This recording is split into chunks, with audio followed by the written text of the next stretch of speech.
As much as first impressions count for a lot, ending a movie strong is arguably even more important, as that's going to set the tone for when audiences are going home and thinking about what they thought about the film. A great ending can leave viewers on a fist-pumping high, but if the filmmaker gets it wrong, they risk tainting the entire experience with last-minute disappointment.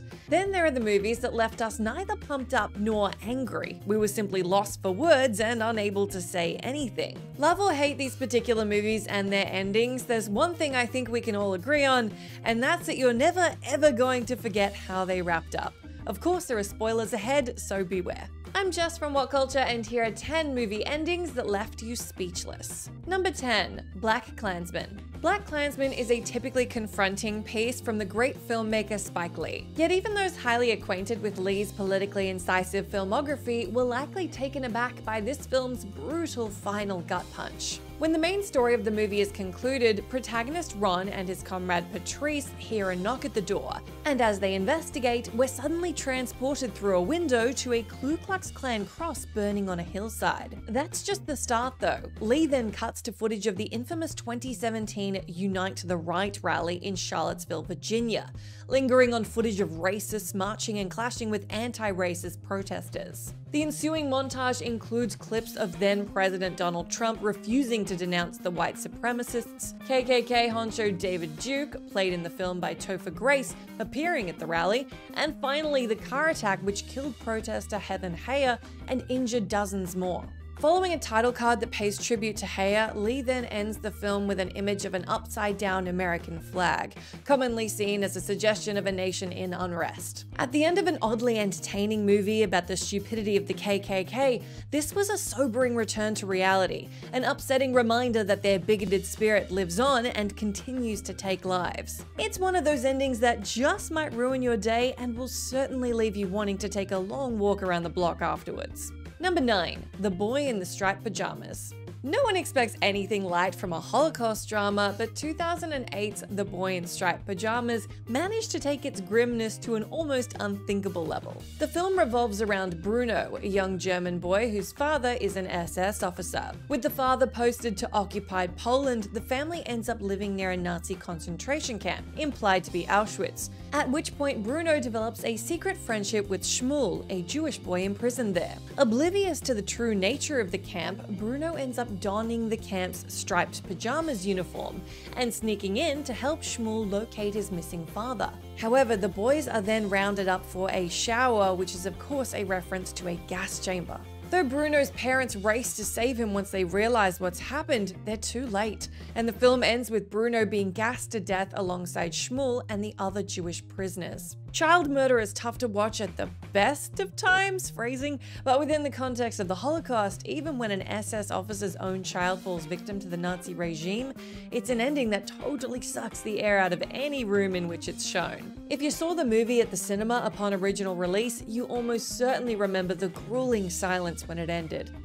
Number 8. Whiplash. Not every entry on this list is incredibly horrifically depressing and shocking though, well, not entirely anyway. Damien Chazelle's stunning drama Whiplash follows Andrew Neiman, an ambitious young jazz drummer who's pushed to breaking point by his abusive instructor Terrence Fletcher. At film's end, Fletcher invites Andrew to play with him at a jazz festival, which actually turns out to be a trap. Fletcher knows that Andrew testified against him and got him fired from his job prior, and so at the festival, Fletcher starts conducting a song that Andrew doesn't know in an attempt to publicly embarrass him. A humiliated Andrew eventually leaves the stage, but then returns asking the band to play the jazz track Caravan.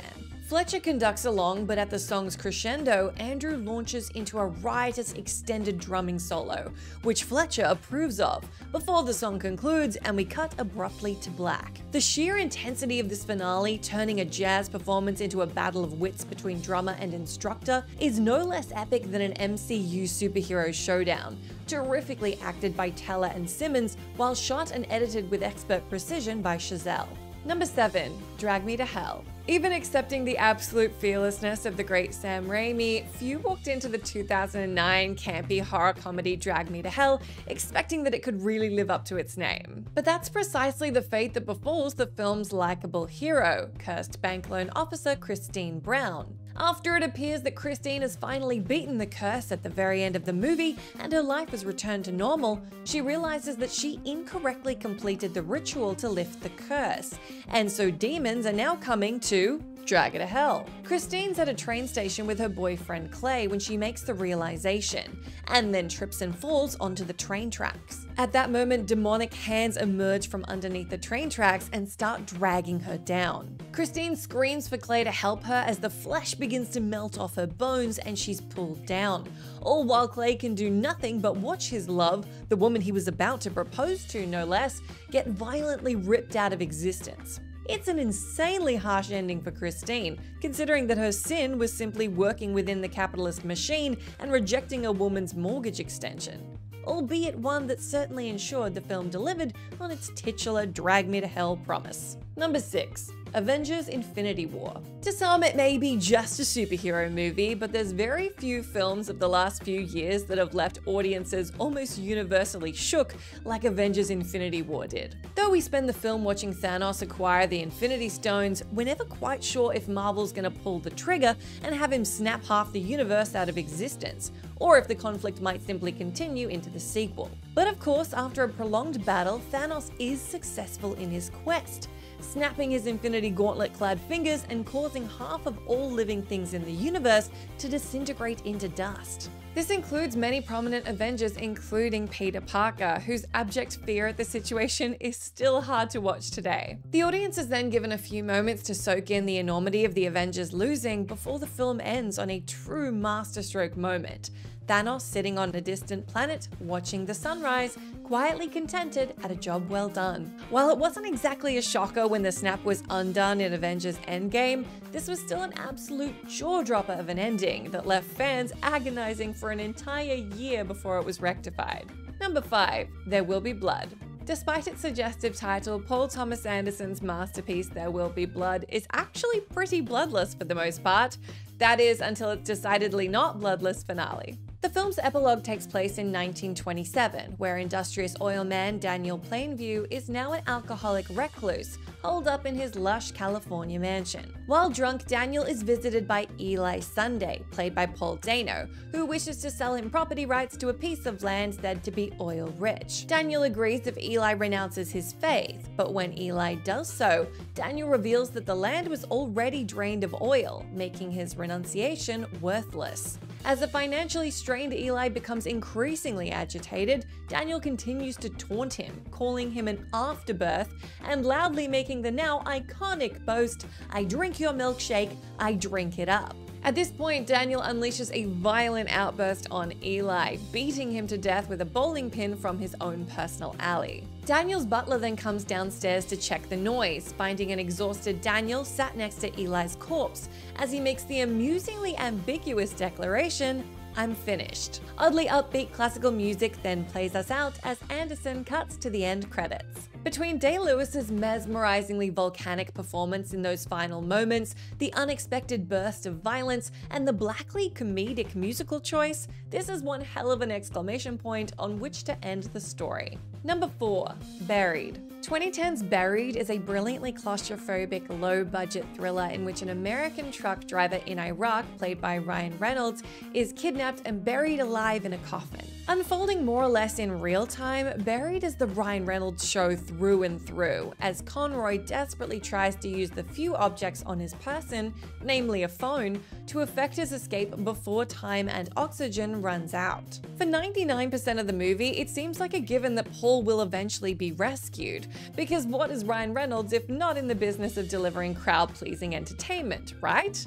Well, not this time. In the finale, sand begins filling Paul's coffin, all while a hostage negotiator, Dan Brenner, assures him that someone is coming to dig him out right now. But unfortunately, Brenner's intel was incorrect, and the team have in fact dug up Mark White, a man who Brenner told Paul earlier in the film had been rescued from a similar situation. And with that, Paul realizes that he's going to die, helpless to do anything but accept the weight of the sand pouring in as Brenner apologizes to him over the phone. To make matters worse, the end credits are then accompanied by an ironically upbeat country song, as if the director wanted to mock audiences for expecting Paul to survive. Damn, talk about rubbing salt in the wound. Number 3, Old Boy.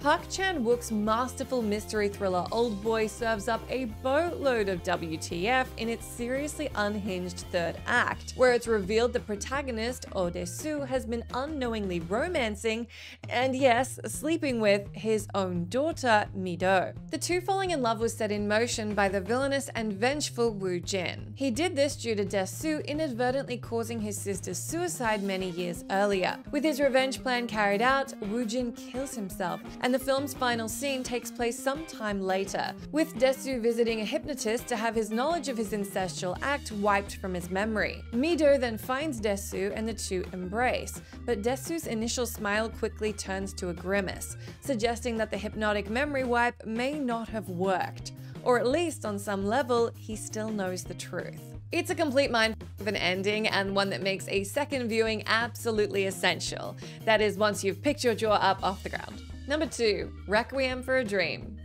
Darren Aronofsky's absolutely masterful Requiem for a Dream tops a lot of lists of a movie that you're super glad you saw once and really don't want to watch ever again. While it might lack the universal stakes of something like Avengers Infinity War, the personal cost paid by the characters we've been following for the entire film is grave, to say the least. Aronofsky's film is a kinetic build towards a horrifying finale, in which each of the central characters' lives is undone by their drug addictions. Protagonist Harry has an arm amputated due to excessive heroin use, his girlfriend Marion pimps herself out to feed her addiction, his friend Tyrone is imprisoned while going through heroin withdrawal, and worst of all, Harry's mother Sarah is left catatonic after undergoing electroconvulsive therapy to combat her amphetamine psychosis. In a mesmerizing downer ending set to Clint Mansell's incredible Lux Eterna, we see each of the 4 characters curling up into the fetal position amid their dire straits, before Sarah imagines a better life for herself and Harry, and the credits solemnly roll. As inevitable as it is brilliant and completely shattering in every single way, it's definitely one of those endings that makes you go, I'm just gonna go to sleep. Number 1, Enemy. Denis Villeneuve's unforgettable 2013 psychological drama Enemy stars Jake Gyllenhaal as college professor Adam Bell, who discovers he has a doppelganger by the name of Anthony Clare, an actor who looks exactly like him. This revelation takes Adam on a deeply bizarre journey that concludes with Anthony dying in a car accident with Adam's wife Mary, while Adam effectively assumes Anthony's identity and relationship with his wife Helen. In the film's final scene, Adam plans to go out to an underground sex club frequented by Anthony and goes to tell Helen he's leaving. However, as Adam walks into the bedroom, Helen has been inexplicably replaced by a gigantic wall-sized tarantula, which recoils upon seeing him. Anthony then stares with bizarre disinterest at the tarantula, and that's all she wrote. Now, there are many different interpretations of this ending's meaning, perhaps most popularly that the spider represents a fear of romantic commitment. But regardless of which you subscribe to, the sheer breathtaking visceral power of that surprise spider speaks for itself.